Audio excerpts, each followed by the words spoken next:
Bien, para cerrar esta sección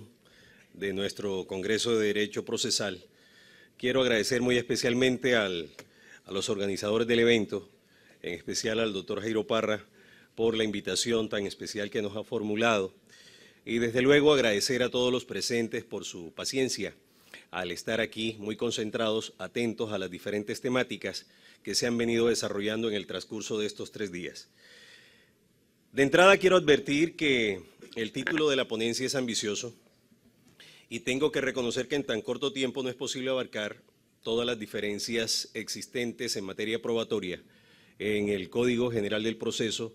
y en el Código de Procedimiento Administrativo y de lo Contencioso Administrativo, que obviamente abreviaremos como CEPACA. Hay que decir que es un contrasentido que en nuestro país se diga constantemente que estamos teniendo un crecimiento económico impresionante a unas tasas nunca vistas en los últimos años, y son muy pocos los países a nivel de Latinoamérica y a nivel mundial que tienen un crecimiento como el nuestro en materia económica, y sin embargo no haya podido entrar en vigencia nuestro Código General del Proceso ante la jurisdicción ordinaria o en la jurisdicción ordinaria, porque en materia contenciosa el Consejo de Estado ha dicho que sí está totalmente vigente, precisamente por falta de recursos económicos. Eso es una verdadera, es una antítesis, es un contrasentido. No logramos concebir nosotros cómo puede ser eso una situación que ocurre en nuestro medio, que tengamos dinero, pero que no podamos iniciar un proceso tan importante establecido en nuestra norma por falta de recursos económicos. Escuchamos igualmente que para la vigencia del presupuesto del año 2015, por primera vez, la mayor cantidad de recursos se van a invertir en el sector educativo. Bienvenido eso. Ya no va a ser la guerra donde se va a invertir más recursos económicos, pero igual nosotros por allí leímos hace muy poco una columna que escribió el doctor Eduardo Verano de la Rosa, donde dice que las cuentas no cuadran, y manifestaba que ese decir de que por primera vez habrá un mayor incremento o un mayor valor en el presupuesto para gastos en educación no van a ser suficiente para efectos de poder realizar una verdadera revolución educativa como la que se necesita en nuestro país. No va a ser suficiente para una educación sostenida, organizada en maestrías y doctorados, educación de alto nivel y sobre todo en investigaciones que requieren de muchos recursos económicos. Quiere decir entonces que sí debe hacerse una solicitud amplia a nuestro gobierno nacional en el sentido de que debe mejorarse los recursos en materia de educación y desde luego en materia de justicia. Solo de esa manera será como podamos ver nosotros las bondades de estas reformas procesales. Quiere decir que tenemos unas reformas procesales en la práctica muy importantes, pero que están por encima de la realidad nuestra. No son realmente aplicables porque no tenemos los insumos necesarios para ello. Tanto el Código General del Proceso como el CEPACA tienen unos objetivos y tienen unos principios donde básicamente lo que se ha dicho es que ambos lo que buscan es armonizarse con las normas constitucionales. Ambos buscan adecuarse a las normas de la Constitución Política de 1991. La mayoría de nuestros estudiantes aquí presentes saben que las normas de nuestro anterior Código de Procedimiento Civil y de nuestro Código Contencioso Administrativo anterior eran o databan antes de 1991. Esas disposiciones obviamente que no estaban ajustadas a la Constitución actual y era necesario armonizarlas. Y a fe que es una realidad, vemos nosotros figuras como la prueba oficiosa, vemos figuras como la misma carga dinámica de la prueba, están acordes con el principio de la buena fe, acorde con el principio de la igualdad probatoria de las partes y también la eficacia en el principio de inmediación o de concentración de la prueba, que no es más que cumplir con los postulados establecidos en los artículos 209 de la Constitución Política, que nos hablan de la función administrativa del Estado. Por otro lado, se ha hecho énfasis en que la oralidad es una necesidad y eso obedece a un mismo planteamiento de la Ley 270 de 1996, que es nuestro estatuto de la Administración de Justicia. Y efectivamente eso preconizan las dos reformas. Vemos nosotros que hay una prioridad, una prelación de la oralidad dentro de los distintos procesos que están contemplados allí. Y así tiene que ser. Y podemos dar fe que en materia contenciosa administrativa, con la aplicación del CEPACA, puede darse cuenta cómo procesos de nulidad y restablecimiento del derecho perfectamente están siendo resueltos en 6 meses. Y procesos de reparación directa y procesos contractuales se están resolviendo en 8, 10 meses sin ningún tipo de inconvenientes. Entonces eso es una muestra de cómo sí puede hacerse efectivo en nuestro país la materialización de las pretensiones de la ciudadanía frente al aparato judicial, frente a los jueces. De esa manera podemos nosotros probar y demostrar de que sí podemos resolver los conflictos sociales nosotros de una manera más ágil.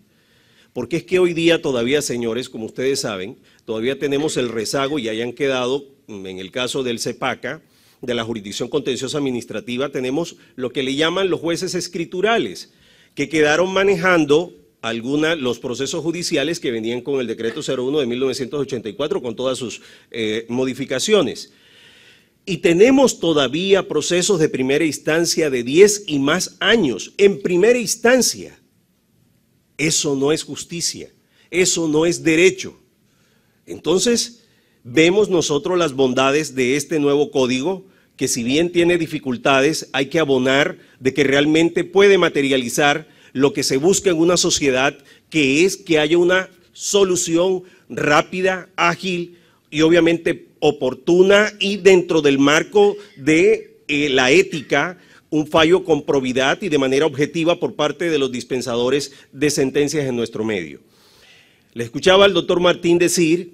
de que no debía ni siquiera llevarse al seno de un proceso judicial como tal la declaratoria de nulidad, por ejemplo, de un decreto del gobierno nacional. Y eso podríamos trasladarlo igual a un acto administrativo de autoridades locales. Pues creemos que así como está consignado hoy el procedimiento ordinario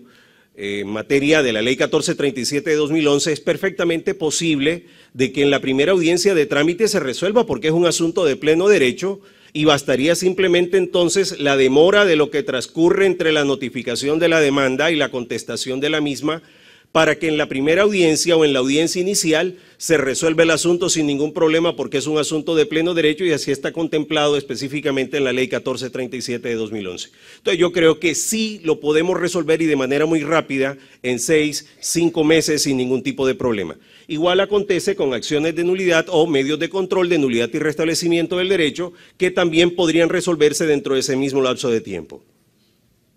Dentro de las diferencias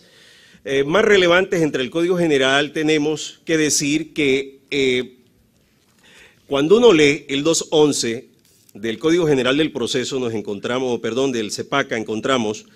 que en los procesos que se adelanten ante la jurisdicción de lo contencioso administrativo, en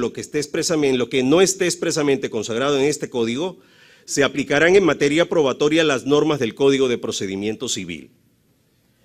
Lo que vemos nosotros es que predominan las normas del Código de Procedimiento Civil porque es muy poco lo que se regula en el capítulo de pruebas que nos trae la Ley 1437 de 2011. Pero quiero mencionar la carga dinámica de la prueba. Esa figura no aparece en el Código CEPACA, no está en la Ley 1437 de 2011,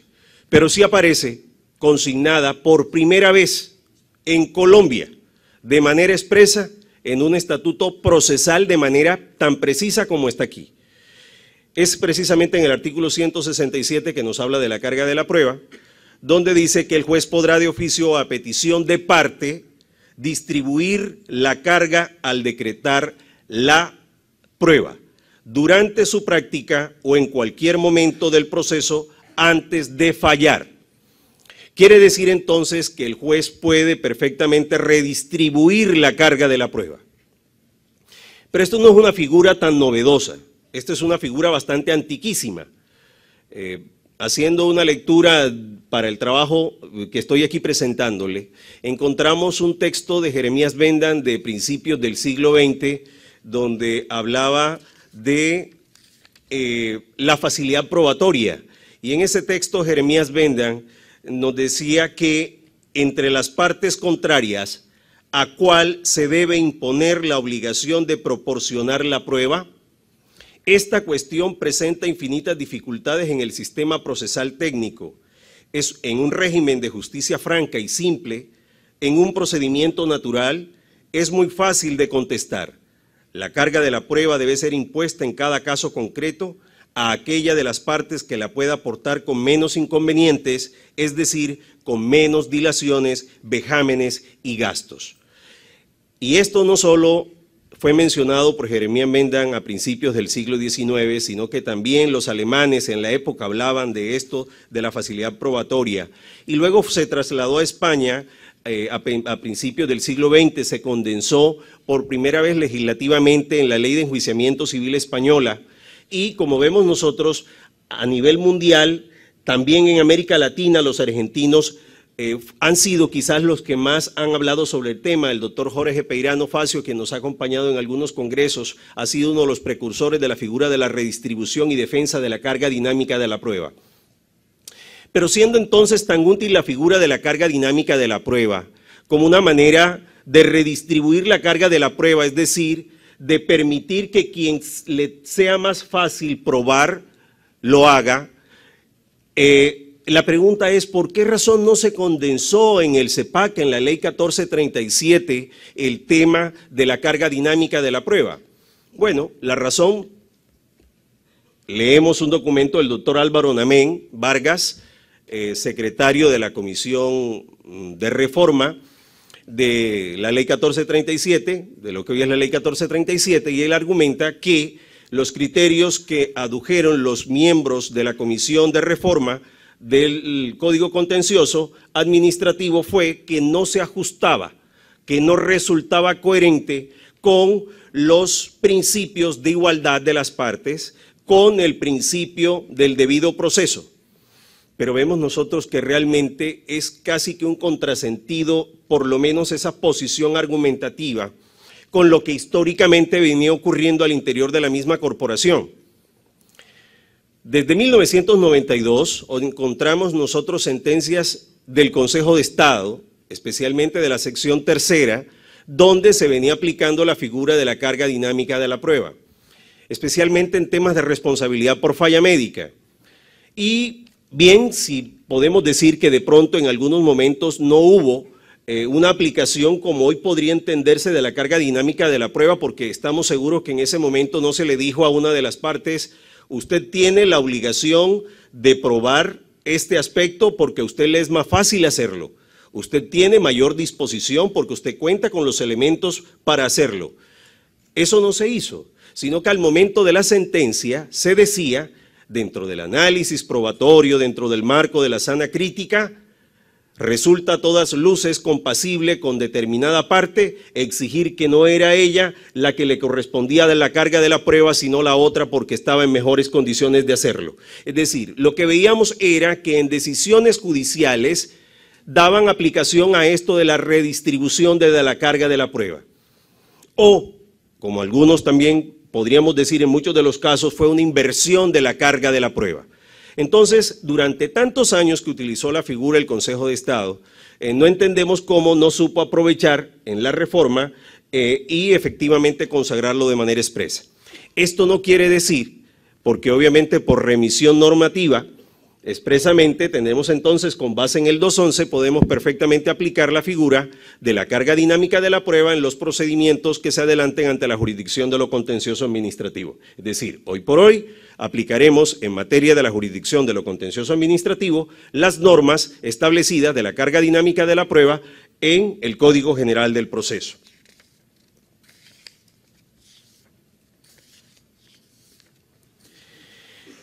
La mayoría de los planteamientos o fundamentos en los cuales se basaron para aplicar la figura de la carga dinámica de la prueba estaban los principios de la solución justa, la buena fe, la primacía de la verdad objetiva sobre la formal, el esclarecimiento de la verdad, el derecho justo, la efectiva concreción de la justicia. Vemos nosotros entonces que son principios que todos tienen que ver con el ser humano en última, con la justicia, con la igualdad de las partes. Lo que busca entonces la figura de la carga dinámica de la prueba no es más que atenuar, que buscar una igualdad real allí de las partes. Vamos a equipararla y una aplicación efectiva entonces de las normas constitucionales. Ahí lo vemos aplicado en su estado pleno, eso que se precona entonces de la aplicación de las normas constitucionales o los principios constitucionales en nuestros códigos de proceso contencioso administrativo o nuestro Código General del Proceso. Algunas de las diferencias, y en esto vamos a hacerlo de manera más sencilla, simple y llanamente, porque ya fue tratado y con mucha profundidad por quienes me han antecedido en el uso de la palabra, el tema de las pruebas de oficio. Efectivamente, nosotros notamos que en el Código General del Proceso y en el Código CEPACA encontramos la figura de las pruebas de oficio. Lo que hay es una mejor redacción, sin duda alguna, en el Código General del Proceso, donde se dice de que el juez tiene el deber de dar aplicación o de exigir, de aplicar, de decretar la prueba oficiosa cuando considere que ésta resulta necesaria para clarificar los hechos expuestos dentro del conocimiento del proceso correspondiente. Entonces quiere decir que es una labor del juez. De allí que los jueces sean unos jueces pensadores, preparados. Necesitamos unos jueces con unas calidades excelsas, con un dominio pleno del derecho constitucional, para que sepan plenamente en qué momento hacer uso de la figura de la práctica de la prueba oficiosa, para que sepan también de que hoy en materia, y fíjense ustedes esto de la prueba oficiosa que venía muchas veces a cubrir algunos de los errores, por ejemplo, que se presentaban en el tema de los documentos. En el tema de los documentos porque sobre todo cuando no se aportaban documentos públicos en original o copias auténticas, sino copias simples, tenían que echar manos de acciones de tutela para que un juez de tutela, incluso hay unas sentencias de la Corte Constitucional muy reconocidas en eso, recientemente decir, mire señor, por favor, si ahí tiene el documento en copia simple, si bien el documento es público, por favor, pídala entonces como una prueba oficiosa, pero no deniegue el derecho por el simple hecho de que le hayan hecho la solicitud a través de unas pruebas o que le hayan aportado unas pruebas documentales en documentos simples. Entonces, allí obviamente que vale la pena aclarar de que los jueces nuestros tienen que estar muy atentos al momento de las pruebas de oficio. Deben saber cuándo decretarlas, obviamente con plena racionalidad y con plena razonabilidad. Lo de la prueba pericial, vemos nosotros que en materia de nuestra jurisdicción contenciosa administrativa es una prueba pericial de parte y una prueba pericial que también puede ser solicitada al juez. En materia del Código General del Proceso solamente es una prueba pericial de parte y realmente es una prueba que creo yo es muy importante. El doctor Ramiro Bejarano cuestiona de que esa prueba pericial de parte puede poner en riesgo tal vez los derechos de las partes en el sentido de que quizás no puedan tener en un momento determinado los recursos suficientes para ello, pero bueno, creemos nosotros que para eso está la figura de amparado por pobre y creo que los jueces deben tener la suficiente convicción y claridad para efectos de preservarle el derecho plenamente a quien lo solicite en esas condiciones. Como reflexiones finales, a pesar del cambio sustancial del Código de lo Contencioso Administrativo, sigue dependiendo en gran medida de las normas del Código General del Proceso, sobre todo en la ritualidad de la práctica de la mayoría de las pruebas judiciales. De nada valen las reformas procesales o sustanciales si quienes la aplican no lo hacen bien o peor aún no lo hacen dentro del marco cristalino de la ética.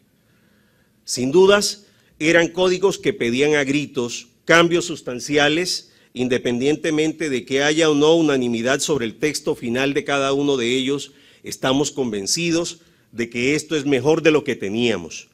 pero será el tiempo y la sociedad los que legitimarán su permanencia. Los estudiantes aquí presentes tienen que saber que tienen que estudiar cada día más, ser mejores, honestos y probos para que esto pueda ser una verdadera realidad. Muchas gracias.